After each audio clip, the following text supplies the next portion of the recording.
بسم اللہ الرحمن الرحیم۔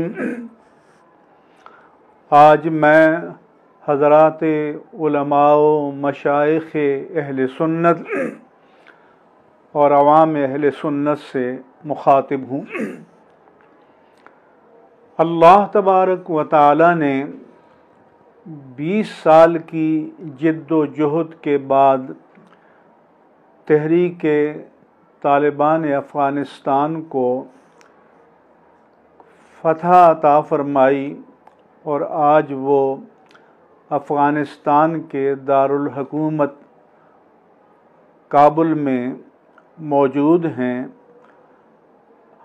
امریکہ اور اتحادی افواج کا انخلاء آخری مراحل میں ہے اور تحریک طالبان افغانستان اپنی ہیئت حاکمہ کو قطعی شکل دینے میں مصروف ہیں۔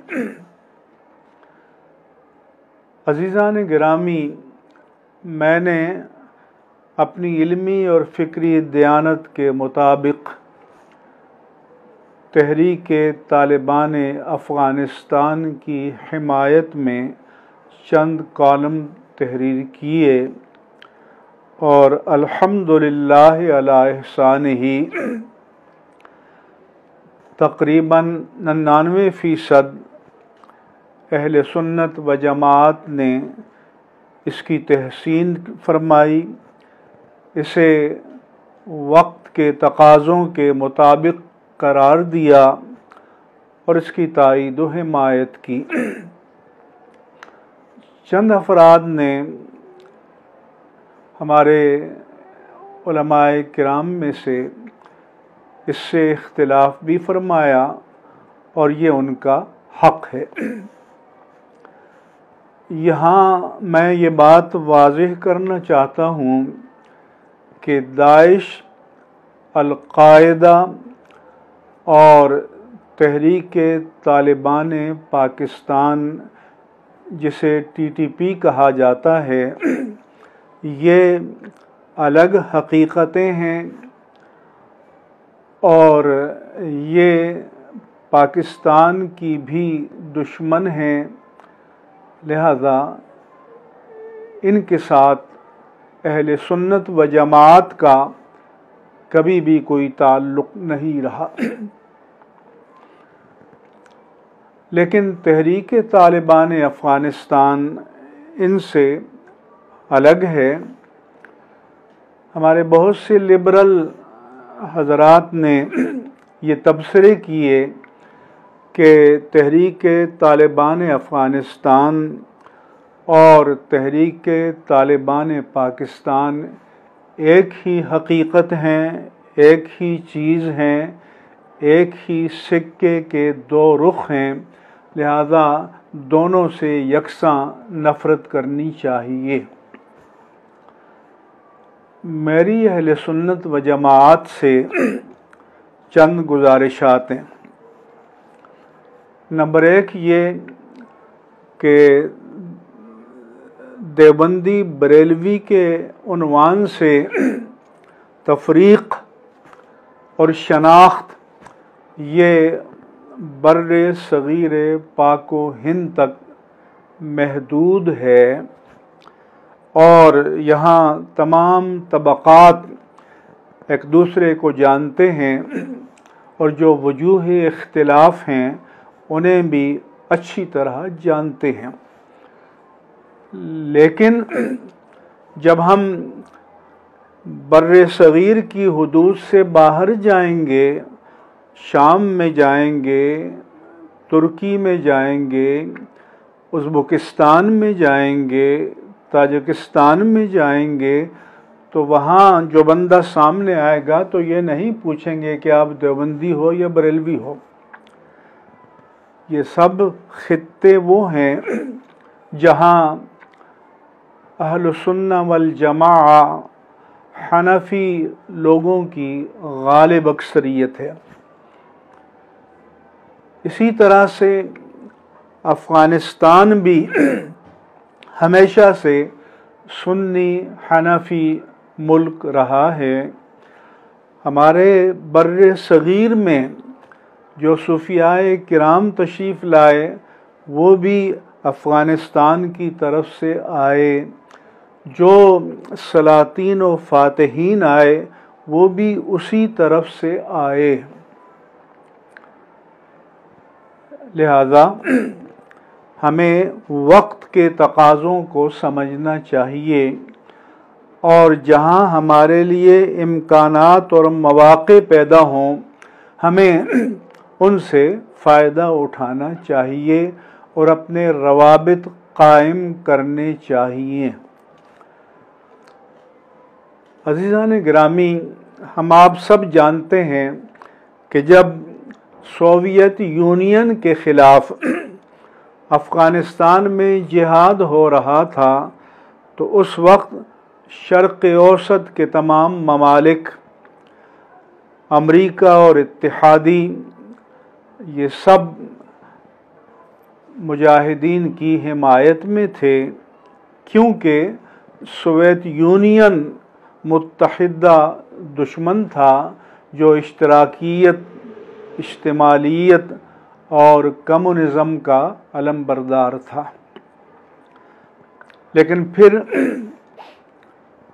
سوویت یونین کو شکست ہوئی، وہ خود بھی شکست و ریغ سے دوچار ہوا اور اس کا وجود معدوم ہو گیا۔ مگر 9/11 کے بعد امریکہ نے افغانستان پر یلغار کی، حالانکہ 9/11 کے سانحے میں نہ کوئی پاکستانی شامل تھا، نہ کوئی افغانی شامل تھا، وہ لوگ سارے عالم عرب کے تھے اور امریکہ میں تربیت یافتہ تھے، اگر امریکہ کا دعویٰ درست ہے۔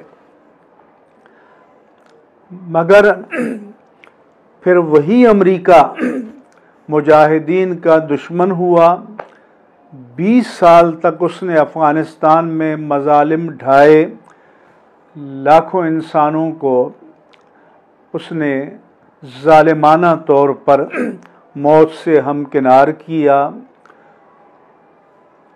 بگرام جیل اور گوانتانامو بے کے عقوبت خانے ایجاد کیے اور تحریک طالبان افغانستان امریکہ اور اتحادی افواج کے خلاف اپنے وطن کی آزادی کے لیے مصروف جہاد رہی، اور بالآخر اللہ تبارک و تعالی نے اگست 2021 میں ان کو فتح سے ہمکنار فرمایا۔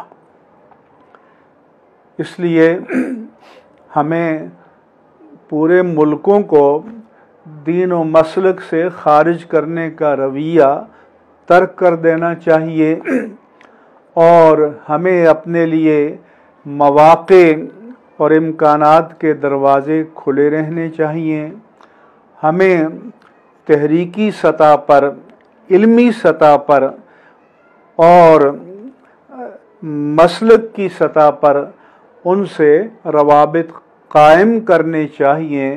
وہاں پر روحانی سلاسل بھی موجود ہیں، فقہ حنفی کے ساتھ تمسک اور اعتصام اور رسوخ بھی موجود ہے۔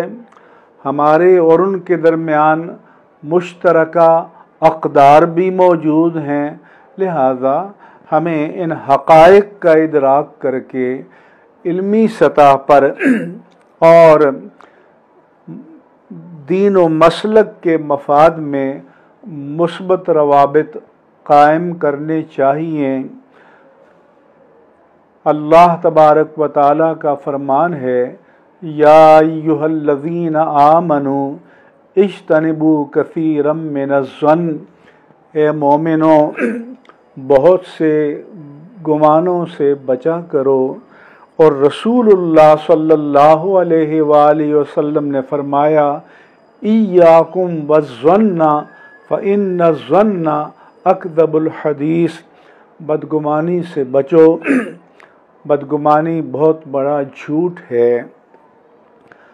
یہ ضرور ہے کہ دوسرے لوگوں نے ان سے روابط قائم کیے اور ہم نے اپنے آپ کو لا تعلق کر دیا، فاصلے سے رکھا، تو اس میں ان کا قصور نہیں، اس میں ہماری اپنی کوتاہیاں شامل ہیں۔ اس لیے ہمیں اپنی جو پوری ایک طرح سے سوچ تھی، فکر تھی، اور ماضی قریب کا جو ہمارا ایک انداز نظر تھا، اس پر نظر ثانی کی کوشش کرنی چاہیے، اور نئے حالات میں نئے انداز سے اس پورے خطے کے مسلمانوں کے ساتھ روابط قائم کرنے کے لیے بنیادیں قائم کرنی چاہیے اور بنیادیں تلاش کرنی چاہیے۔ آپ کو مشترکات کا ایک غیر متناہی سلسلہ مل جائے گا۔ احناف کے فقہائے کرام جو ماوراء النہر سے ہماری کتب فقہ میں جن کا تذکرہ آتا ہے، ان سب کا تعلق اسی خطے سے رہا ہے۔ اس لیے میں چاہتا ہوں کہ ہمارے خاص طور پر جوان اور نوجوان علماء اس طرف توجہ فرمائیں اور نئی حکمت عملی مرتب کریں، اور اپنے آپ کو شرنک کرنے اور سمیٹنے کی بجائے اپنے آپ کے لیے گنجائش پیدا کریں۔ اللہ تبارک و تعالی ہمیں بہترین فکر، بہترین بصیرت، دانش، عقل، فہم اور گہرائی اور گیرائی نصیب فرمائے۔ آمین یا رب العالمین، بجاہ سید المرسلین، وآخر دعوانا ان الحمد للہ رب العالمین۔